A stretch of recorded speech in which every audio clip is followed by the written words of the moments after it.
स्वामिनारायणः साक्षादक्षर पुरुषोत्तमः सर्वेभ्यः परमां शान्तिम् आनन्दं सुखमर्पयेत्। वसुदेवसुतं देवं कंसचाणूरमर्दनं देवकी परमानन्दं कृष्णं वन्दे जगद्गुरुम्। ॐ अक्षरमहं पुरुषोत्तमदासोऽस्मि। ओम। संसार में प्रत्येक व्यक्ति सुख चाहता है, प्रत्येक मनुष्य आनंद में रहना चाहता है, यह इसकी मूलभूत इच्छा है। श्रीमद् भगवद गीता सच्चा आनंदित जीवन कैसे हो सकता है उसका अद्भुत मार्गदर्शन देती हैं। दूसरे अध्याय के 65वें श्लोक में भगवान श्री कृष्ण स्थित प्रज्ञ के लक्षण सुनाते सुनाते एक सुखी जीवन का सूत्र सुनाते हैं। श्लोक के शब्द हैं, प्रसादे सर्व दुखानां हानि रस्योपजायते प्रसन्न चेतसो ह्याशुः बुद्धि पर्यवतिष्ठते। किस व्यक्ति की प्रज्ञा बुद्धि स्थिर होती है, उसके विचार स्थिर होते हैं, एक मेंटल स्टेबिलिटी किस मनुष्य को प्राप्त होती है। भगवान श्री कृष्ण ने यहां शब्द प्रयोग किया, प्रसादे सर्व दुखानां हानि ही जायते। प्रसाद अर्थात चित्त की प्रसन्नता। जब चित्त की प्रसन्नता प्राप्त होती है उस व्यक्ति को कोई दुखी नहीं कर सकता है, सतत आनंद में रहता है, परम आनंद में रहता है, एक अलमस्त जोगी की तरह रहता है। प्रसादे सर्व दुखानां हानि ही यस्योपजायते। सभी दुख विलीन हो जाएंगे जब हम प्रसन्नता को प्राप्त करते हैं। प्रसन्नता, चित्त की प्रसन्नता। भगवान श्री कृष्ण कहते हैं, प्रसन्न चेतसो ह्याशुः बुद्धि पर्यवतिष्ठते। प्रसन्न चेतस्त्व, कितना अद्भुत शब्द है। जिसका चित्त प्रसन्न हो, बाहर की कोई व्यवस्था की बात नहीं, संसार में जो चलना सो चले, संसार की जो भी परिस्थिति हो, लेकिन अंतःकरण में चित्त की प्रसन्नता। प्रसन्न चेतसो ह्याशुः बुद्धि पर्यवतिष्ठते। उसकी बुद्धि स्थिर होती है, परमात्मा का निश्चय स्थिर होता है, एक मैच्योर जीवन बन जाता है। प्रसन्नता का रहस्य समझने की जरूरत है। प्रसन्नता, कल्पना कीजिए, किसी प्रसन्न कुटुंब की कल्पना कीजिए, किसी प्रसन्न दाम्पत्य जीवन की कल्पना कीजिए, किसी प्रसन्न आध्यात्मिक जीवन की कल्पना कीजिए। हमारे मन में इच्छा तो है प्रसन्नता की। किसी महापुरुष को याद कीजिए, प्रसन्न हो, जो चित्त से प्रसन्न हो। जब भी प्रसन्न चेतस्त्व की बात आती है, श्रीमद् भगवद गीता के इन शब्दों को जब भी याद करते हैं, सहजता से प्रमुख स्वामी जी की याद आती है। प्रसन्न चेताः, प्रसन्न चित्त, महंत स्वामी जी याद आते हैं। चित्त की प्रसन्नता एक सरखी रहती है, चाहे सुख के प्रसंग हो, दुख के प्रसंग हो, हर जगह, किसी भी स्थल में, किसी भी परिस्थिति में, किसी भी व्यक्ति के साथ प्रसन्न चेतस्तु। हमें भी चित्त की प्रसन्नता चाहिए, प्रत्येक मनुष्य को चाहिए। श्रीमद् भगवद गीता यहां हमें अद्भुत एक रहस्य सुनाती है। देखो, प्रसन्नता की महिमा बहुत है। इस विश्व में भी, हम संसार में भी देखते हैं। अरे व्यक्तिगत रूप से हम सबको अनुभव है। आप सब एक कुटुंब में रहते हैं, जब मां की प्रसन्नता की वर्षा होती है कितना आनंद होता है। हाँ, इसका अनुभव मां को होता है और उसका अनुभव उसके पुत्र या पुत्री को होता है, बेटे या बेटी को होता है।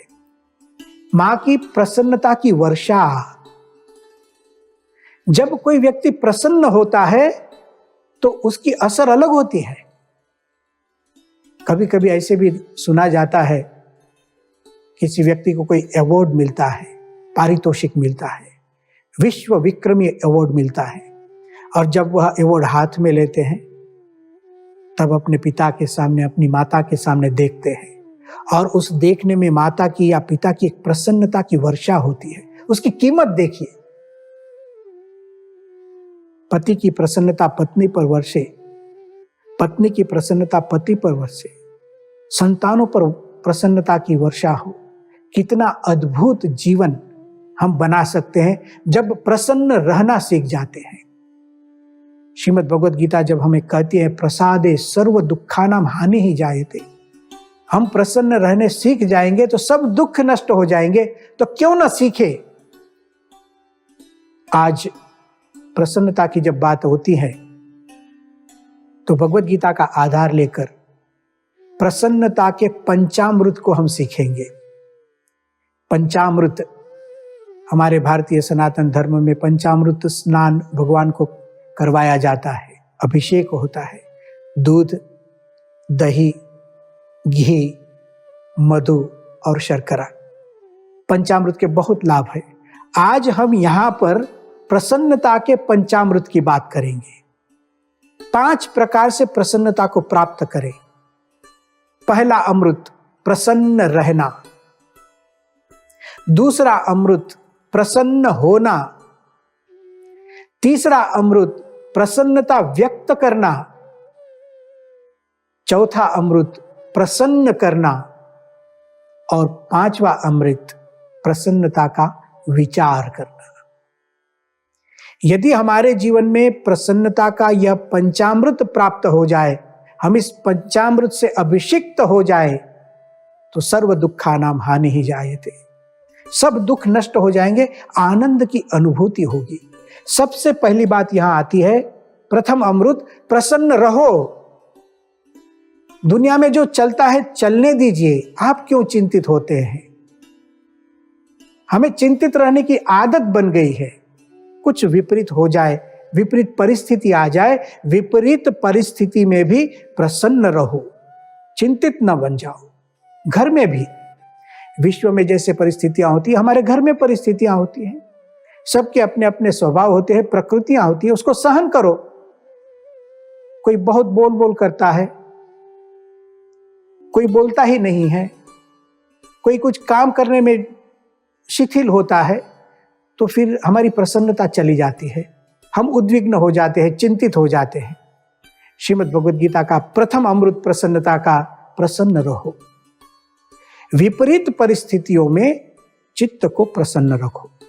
भगवान की इच्छा से सब चलता है, कोई चिंता नहीं, सब ठीक हो जाएगा।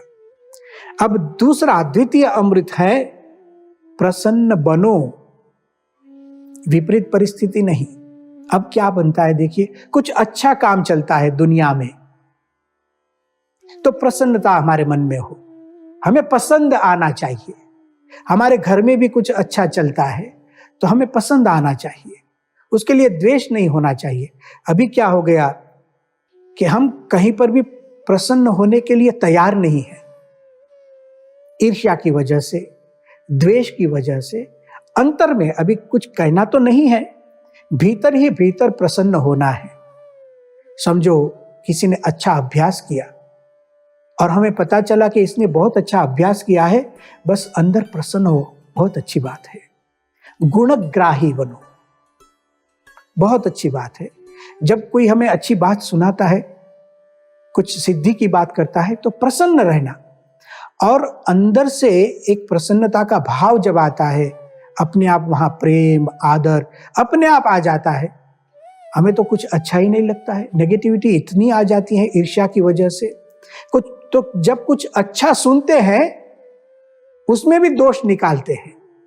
कोई अच्छा गाता है, कोई अच्छा प्रवचन करता है, कोई अच्छा बिजनेस करता है, कोई अच्छा मैनेजमेंट करता है, किसी ने कुछ पा लिया, और जब हम सुनते हैं तो प्रसन्न रहने की यदि आदत नहीं होगी तो उसमें भी क्षति निकालते हैं। समझो कोई अच्छी पढ़ाई करता है तो तुरंत हमारा मन कहेगा, अरे बहुत लोग पढ़ाई करने वाले जेल में गए हैं, अरे अभी क्यों याद करते हैं। देखिए, चिंतित होने की आदत हो गई, प्रसन्न न होने की आदत हो गई। जब अच्छी बातों को सुनते हैं, अंतःकरण से प्रसन्न रहिए, खुश होइए, अच्छी बात है। यह दूसरा अमृत है। विपरीत परिस्थिति में प्रसन्न रहना प्रथम अमृत। अच्छी बातों को सुनकर दिल से ही प्रसन्न होना, यह द्वितीय अमृत है। तीसरा अमृत है प्रसन्नता व्यक्त करो। जब भी संभव मिले, जब भी हमें अवकाश मिले, तो जो हमारा चित्त प्रसन्न है तब प्रसन्नता व्यक्त करो, बोलकर व्यक्त करो, मुख से व्यक्त करो। समझो हमारा ही पुत्र, आपके ही पुत्र या आपकी ही पुत्री पढ़ाई में कुछ अच्छा नंबर लेकर आए हैं और आपको बात बताते हैं, तो प्रसन्नता व्यक्त करो। हाँ, आपने बहुत अच्छा किया। ग्रेटिट्यूड की बात होती है। ग्रेटिट्यूड अंदर से आता है, चित्त की प्रसन्नता होनी चाहिए। कोई भी व्यक्ति कुछ अच्छा काम करके आता है तो उसके लिए एक प्रसन्नता का भाव, 2 शब्द सुनाइए उसको अच्छे, बहुत महत्व है उसका। जो बोलता है उसके लिए भी ग्रेटिट्यूड केवल सामने वाले व्यक्तियों के लिए नहीं होता है, अपने लिए भी होता है। हम जब ग्रेटिट्यूड करते हैं, किसी का अभिवादन करते हैं, तो अपने आप में परिवर्तन आता है, हमें शांति मिलती है। अच्छी बातें करने से तो सबको शांति मिलेगी। प्रमुख स्वामी जी के जीवन में हमने पद पद देखा है। यह प्रसन्न रहना और प्रसन्नता व्यक्त करना, इतने खुश होते थे। जब भी हम कुछ काम करके जाते हैं, आज महंत स्वामी जी महाराज के पास भी यही अनुभव होता है। जब कुछ सामान्य काम कर कर जाते हैं, क्रिया तो बहुत बड़ी नहीं होती है, सिद्धि भी कोई बड़ी नहीं होती है, लेकिन कुछ कार्य संपन्न हुआ और उसका रिपोर्ट जब करते हैं, इतने प्रसन्न होते हैं, इतना अद्भुत प्रतिभाव होता है, सुनकर ऐसा लगता है कि दुनिया में श्रेष्ठ काम मैं ही कर कर आया हूं, और एक ऊर्जा मिलती है। प्रसन्नता अभिव्यक्त कीजिए। अपने कुटुंब के जो सभ्य हैं, खासकर वहां से शुरू कीजिए। फिर समाज में, कॉरपोरेट में, हम जहां पर भी कार्य करते हैं, हर जगह और दिल से अच्छी बातों को बताइए, अच्छी बातों का एप्रिसिएशन कीजिए। उससे हमारे जीवन में परिवर्तन होगा। कुछ पति ने कार्य अच्छा किया, पत्नी उसकी प्रशंसा करे, हृदय से करे। पत्नी ने कुछ अच्छा कार्य किया, पति ग्रेटिट्यूड दे। बेटों के लिए, बेटियों के लिए, कुटुंब में सब एक वातावरण खड़ा कर दे। हम एक दूसरों को ठीक ढंग से प्रसन्नता व्यक्त करना, हमारा घर प्रसन्न हो जाएगा, चित्त प्रसन्न हो जाएगा, पूरा संसार हमें प्रसन्न लगेगा। तो जब भी अवकाश मिले तो प्रसन्नता को व्यक्त कीजिए। खासकर माता पिता को अनुरोध है, आज संतानों को चित्त की प्रसन्नता चाहिए, व्यवस्था नहीं चाहिए। घर तो बड़े बनाकर दे देते हैं, खिलौने लाकर दे देते हैं, बुक्स लाकर दे देते हैं, अच्छे ट्यूशन्स रखते हैं, ठीक है यह सब। उससे भी बढ़कर कोई चीज है तो चित्त की प्रसन्नता। अपने संतानों के लिए प्रसन्नता अभिव्यक्त कीजिए। जब हम ऐसी प्रसन्नता दिखाते हैं तो अनुभव होता है, सामने भी हमारे संतानों में परिवर्तन आएगा और एक सच्चा इंसान तैयार होगा। भगवत गीता हमें तीसरा अमृत सिखाती है, प्रसन्नता को व्यक्त करो। अब चतुर्थ अमृत, प्रसन्न करो। अभी तक तो किसी ने कुछ किया है और हम प्रसन्न हुए, अब हमें कुछ करना पड़ेगा। हमें सामने वाली व्यक्ति को भी, मनुष्य को भी प्रसन्न करना पड़ेगा। प्रसन्न करना सीखो।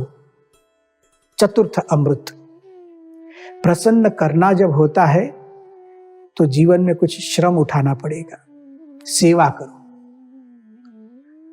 हम एक कुटुंब में रहते हैं, एक समाज में रहते हैं, परस्पर एक दूसरों की सेवा करो। श्रीमद् भगवद गीता में भी समझाया है, परस्परम भावयन्तः परम श्रेयम अवाप्स्यथ। परस्परम भावयन्तः, एक दूसरों की सेवा करो, प्रसन्नता होगी। अब प्रसन्न करने सीखना है। कोई पुत्र पिता को प्रसन्न करना चाहता है तो उसे क्या करना है? पिता को जो भी पसंद हो ऐसा कर्म करे। कोई पिता पुत्र को प्रसन्न करना चाहता है तो उसे क्या करना चाहिए? पुत्र जो चाहता है और योग्य हो तो उसकी इच्छा उसको पूर्ण कीजिए। हाँ, आपको लगता है कि पुत्र की यह इच्छा योग्य नहीं है तो प्रेम से उसे समझाइए, प्रेम चाहिए। हाँ, वहां पर भी अंदर से आप प्रेम करते हैं तो मान लेते हैं संतान, तो सेवा करो, मदद करो। जब भी किसी को सहायता चाहिए, मदद चाहिए, तत्पर रहो। उससे क्या होगा? प्रसन्न करने से एक पूरा एटमॉस्फेयर खड़ा होगा प्रसन्नता का। सब एक दूसरों पर खुशी हो, कितना अद्भुत वातावरण लगता है। प्रमुख स्वामी जी महाराज संपूर्ण जीवन प्रसन्न करते रहे। आज महंत स्वामी जी महाराज संपूर्ण जीवन प्रसन्न करते हैं। सुबह से ही समझो प्रसन्नता का सदाव्रत खोलकर बैठे हैं। जैसे अन्न क्षेत्र चलते हैं बाहर, आपने देखा होगा, अन्न क्षेत्र चलते हैं, लोग दान देते हैं। ऐसे महापुरुष प्रसन्नता का क्षेत्र खोलते हैं, सदाव्रत। आओ, हम प्रसन्नता बांटने के लिए तैयार हैं, आओ। दुकान खोलकर बैठे हैं, प्रसन्नता देंगे हम आपको। महापुरुषों के जीवन में सहज होता है और इसीलिए लाखों लोग उनके पास जाते हैं। जहां जहां भी देखिए ऐसे महापुरुष हैं और जो प्रसन्न करते हैं दूसरों को, स्वयं कष्ट सहन करते हैं और औरों को प्रसन्न करते हैं। किसी को प्रसन्न करना सामान्य चीज नहीं, संघर्ष करना पड़ता है, सहन करना पड़ता है, अनुकूल होना पड़ता है, मनमानी छोड़ना पड़ता है। इतना ही नहीं, कष्ट सहन करना पड़ता है। महापुरुष अपने जीवन से हमें सिखाते हैं, घर से यह प्रयोग करो, प्रसन्न करो, एक दूसरों को प्रसन्न करो। ये चतुर्थ अमृत हुआ। अब पांचवा अमृत है, प्रसन्नता का विचार करो। प्रसन्नता को सोचिए, मैं प्रसन्नता के लिए क्या करूं, उसका विचार होना चाहिए। आज हम कार्य बहुत करते हैं, व्यवस्था भी बहुत करते हैं, समय भी बहुत देते हैं, प्रामाणिक भी होते हैं, इच्छा भी होती है प्रसन्न करने की, प्रसन्न रहने की, लेकिन चाहिए ऐसा विचार नहीं होता है। प्रसन्नता का विचार करो। महंत स्वामी जी महाराज कहते हैं, भगवान हम पर प्रसन्न होते हैं और गुरु भी हम पर प्रसन्न होते हैं, माता पिता भी प्रसन्न होते हैं, हमारे परिवारजन भी प्रसन्न होते हैं, लेकिन यदि प्रसन्नता का विचार नहीं होगा तो प्रसन्नता जो प्राप्त की है उसका भी आनंद नहीं आएगा, जीवन में परिवर्तन नहीं होगा। इसलिए प्रसन्नता का विचार करने की आवश्यकता है। जब प्रसन्नता का हम विचार करते हैं सहजता से, जिसको प्रसन्न करना है उसकी आज्ञा का पालन करने का मन होगा। कोई संतान, पुत्र या पुत्री अपने माता पिता को प्रसन्न करना चाहता है, जब क्या होगा? तुरंत माता पिता को क्या पसंद है उसका विचार करना पड़ेगा, उनकी आज्ञाओं का पालन करेगा, सहजता से नियम पालन होगा। देखिए, प्रसन्नता हमें दुराचार से रोक लेती है। केवल प्रसन्नता का विचार करेंगे, दुराचार से अटक जाएंगे। कभी हम कुछ गलत काम करने जाते हैं और यदि प्रसन्नता का विचार आएगा, मेरे माता पिता खुश नहीं होंगे, यदि मैं ऐसा करूंगा तो तुरंत वहां से वो वापस आ जाता है। कोई गुरु जब कुछ आदेश देता है और शिष्य उसको प्रसन्न करना चाहता है, प्रसन्न करने का विचार होता है, जब गलत काम करने जाएगा शिष्य को भी विचार आएगा, नहीं, गुरु प्रसन्न नहीं होंगे, मुझे यह नहीं करना है। जीवन के प्रत्येक कर्म दुराचार से तभी दूर हो सकते हैं जब हमारे मन में प्रसन्नता का विचार हो। आध्यात्मिक साधक के लिए भगवान और गुरु की प्रसन्नता का विचार होना ही चाहिए। कुटुंब के सभ्यों के लिए भगवान और गुरु के साथ साथ माता पिता की प्रसन्नता का विचार होना चाहिए, परिवारजनों की प्रसन्नता का विचार होना चाहिए। प्रसन्नता के विचार से हमें योग्य दिशा मिलती है। हम जो कर्म करते हैं उस कर्म भी उसकी गुणवत्ता बढ़ जाती है। हमारे संप्रदाय में प्रमुख स्वामी जी के भी जो गुरु थे योगी जी महाराज, उनके जीवन का एक अद्भुत प्रसंग है। ऐसे तो वे गुरु थे, लेकिन बर्तन साफ करते थे जब भी अवकाश मिले तब। भक्तों के जूठे बर्तन साफ करते थे और आनंद से बर्तन साफ करते थे। लेकिन जब बर्तन साफ करते थे तब अब मन ही मन और कभी धीरे से बोलते थे कि मैं अभी बर्तन साफ करता हूं, क्या मेरे गुरुदेव स्वामी जी प्रसन्न तो होंगे?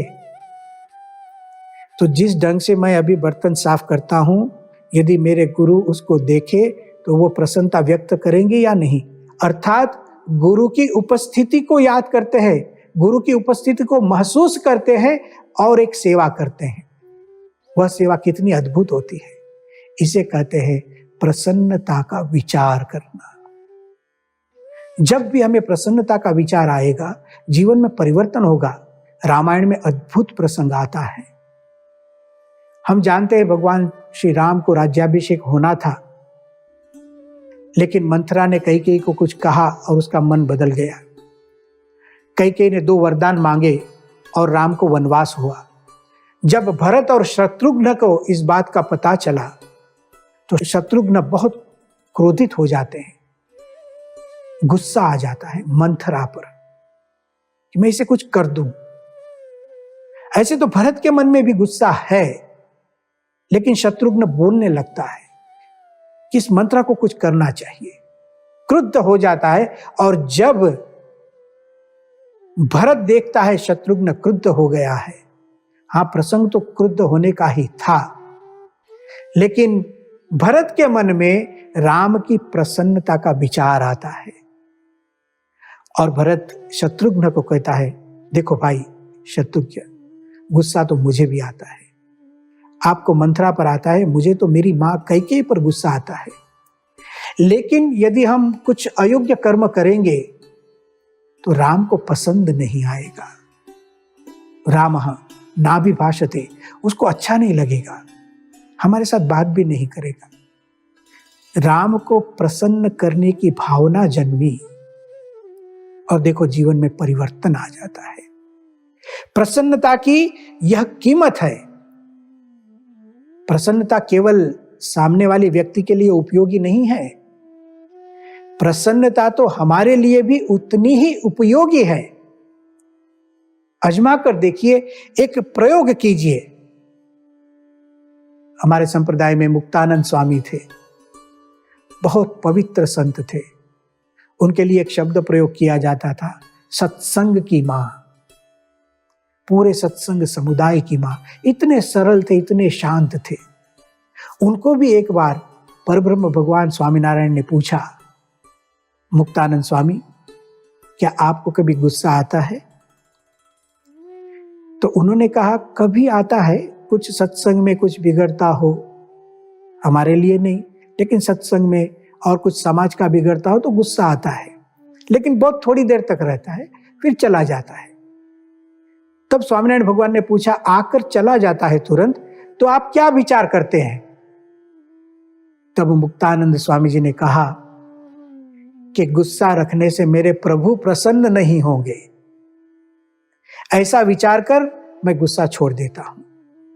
तो ये 5वां अमृत है, प्रसन्नता का विचार करो। इस पंचामृत से जब हम अभिषिक्त होते हैं तो भगवत गीता हमें कहती है, प्रसन्न चेतसो ह्याशु बुद्धि ही पर्यवतिष्ठते। जब चित्त की प्रसन्नता प्राप्त होती है तो हमारी बुद्धि स्थिर होती है। हम भगवान को प्रार्थना करें, इस पंचामृत से हम भी अभिषिक्त हो, विपरीत परिस्थितियों में भी हम प्रसन्न रहे। कुछ अच्छी घटना घटती है तो हम प्रसन्न बने, समय आने पर हम प्रसन्नता व्यक्त करें, यथासंभव यथाशक्ति हम अन्य को प्रसन्न करें और जीवन में प्रसन्नता का विचार करें। ऐसा करने से भगवान प्रसन्न होते हैं, गुरु प्रसन्न होते हैं। भगवान श्री कृष्ण ने अद्भुत उपदेश दिया और कुछ जो बातें बताई अगले व्याख्यान में देखेंगे। ओम शांति ही शांति ही शांति ही।